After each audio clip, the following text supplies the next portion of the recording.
ایسے میرے آقا کے دلارے ہیں صحابہ، ایسے میرے آقا کے دلارے ہیں صحابہ، گر چاند محمد تو ستارے ہیں صحابہ۔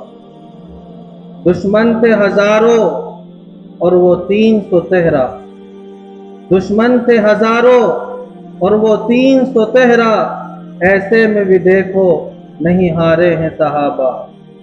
موجود تھے جو آخری خطبے میں نبی کے، موجود تھے جو آخری خطبے میں نبی کے، عرفات میں وہ سارے کے سارے تھے صحابہ۔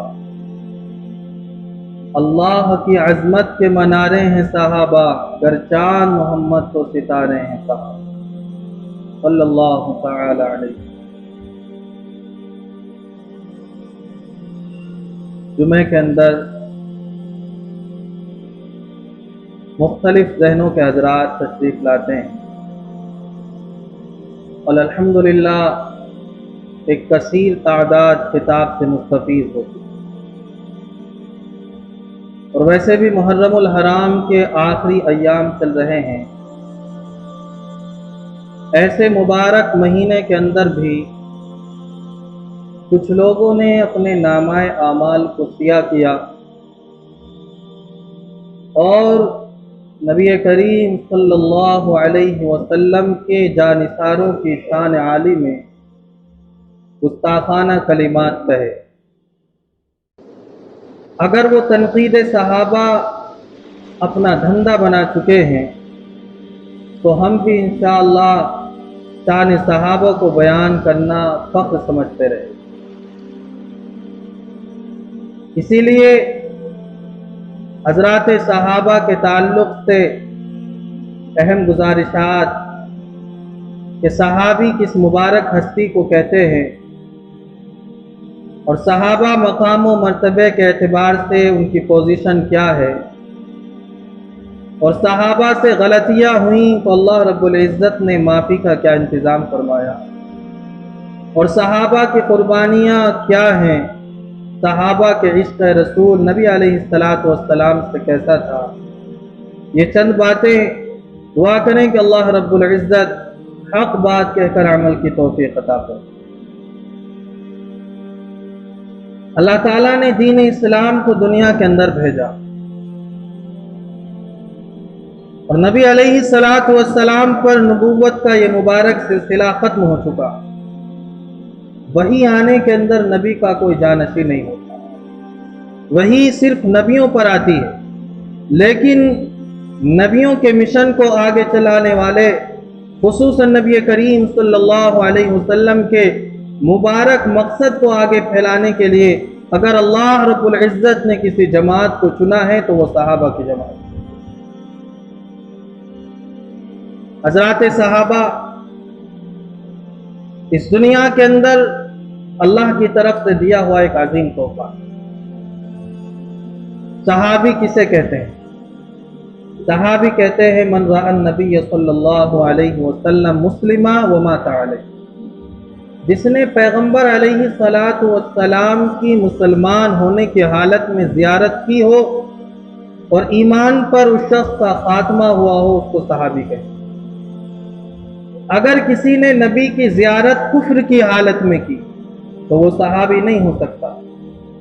ابو طالب نے نبی کو دیکھا، ابو جہل نے نبی کو دیکھا، کفار مکہ نے نبی کو دیکھا، لیکن کفر کی حالت میں دیکھا، وہ صحابی نہیں کہتا۔ اسی طرح مسلسل ایمان والا ہونا چاہیے۔ اگر درمیان میں منافق ہو جاتا ہے یا ایمان سے مرتد ہو جاتا ہے تو وہ بھی صحابی نہیں کہلائے۔ عبداللہ ابن ابی مشہور منافق گزرا ہے، نبی کو دیکھا، ظاہری طور پر ایمان بھی لایا لیکن مسلسل ایمان پر قائم نہ رہ سکا۔ مسیلمہ کذاب مسلسل ایمان پر قائم نہ رہ سکا اور ارتداد کے اندر گر جا چکے، اس لیے وہ تمام کے تمام صحابی نہیں۔ کسی نے نبی کا زمانہ بھی پایا، مسلمان بھی رہا، ایمان پر خاتمہ بھی ہوا، لیکن پیغمبر علیہ السلام کی زیارت نہ کی ہو تو وہ بھی صحابی نہیں کہلاتا۔ اویس قرنی رحمت اللہ علیہ ماں کی خدمت کی وجہ سے نبی کے زمانے کے ہیں، نبی کا زمانہ پایا پکے مسلمان ایمان پر خاتمہ ہوا لیکن پیغمبر کی زیارت نہ کر سکے، صحابی نہیں کہتے۔ صحابی اونچی ہستی کو کہتے ہیں جس نے نبی علیہ السلام کی اول مرحلے میں اس حالت میں زیارت کی ہو کہ وہ مسلمان ہو، اس کا ایمان پر خاتمہ ہوا ہو، اس انسان کو صحابی۔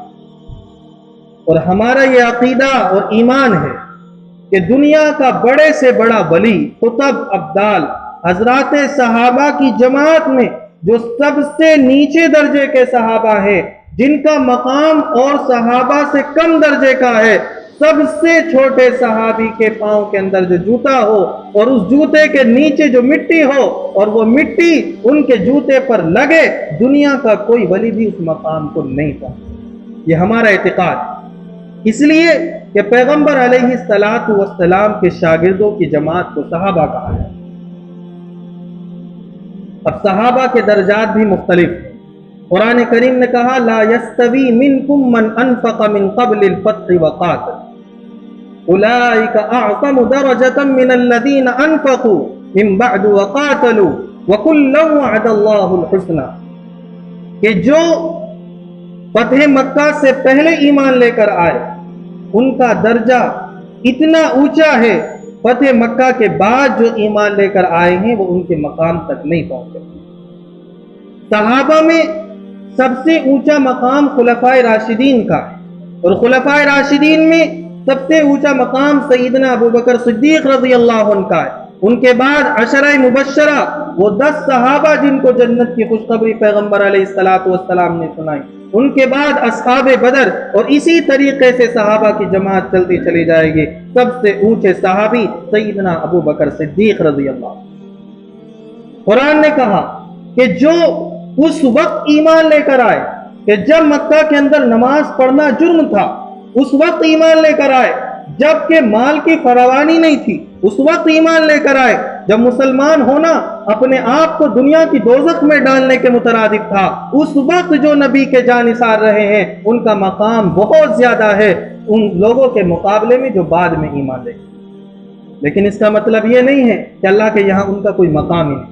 قرآن نے کہا وَكُلًّا وَعَدَ اللَّهُ الْحُسْنَى، چاہے فتح مکہ سے پہلے ایمان لائے ہوں چاہے فتح مکہ کے بعد ایمان لائے ہوں، اللہ تبارک و تعالیٰ نے 1.25 لاکھ صحابہ کی جماعت کے بارے میں فرمایا وَكُلًّا وَعَدَ اللَّهُ الْحُسْنَى، ہر ایک صحابی سیدنا ابو بکر صدیق رضی اللہ عنہ سے لے کر اور آخری صحابی تک، چاہے پہلے ایمان لائے ہوں چاہے بعد میں ایمان لائے ہوں، اللہ تعالیٰ نے ہر ایک سے جنت کا وعدہ دیا۔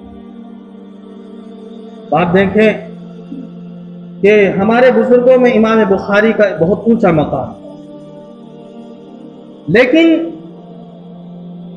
کوئی دنیا کا ولی، قطب، ابدال، امام، پیر قسم کھا کر یہ نہیں کہہ سکتا کہ میں جنتی ہوں، 100% یہ دعویٰ نہیں کر سکتا کہ میں جنتی ہوں۔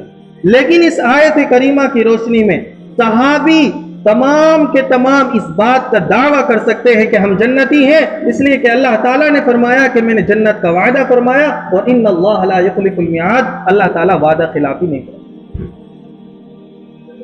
اب جب جنت کا اللہ تعالیٰ نے وعدہ فرمایا تو کیا بالکل معصوم ہے؟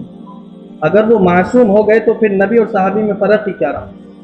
ان سے غلطیاں ہوئی، لیکن انہوں نے اپنی غلطیوں کا جو اعتراف کیا اور اپنے آپ کو مجرم بنا کر جو دربار رسالت کی عدالت میں پیش فرمایا، اس کا بھی انوکھا انداز۔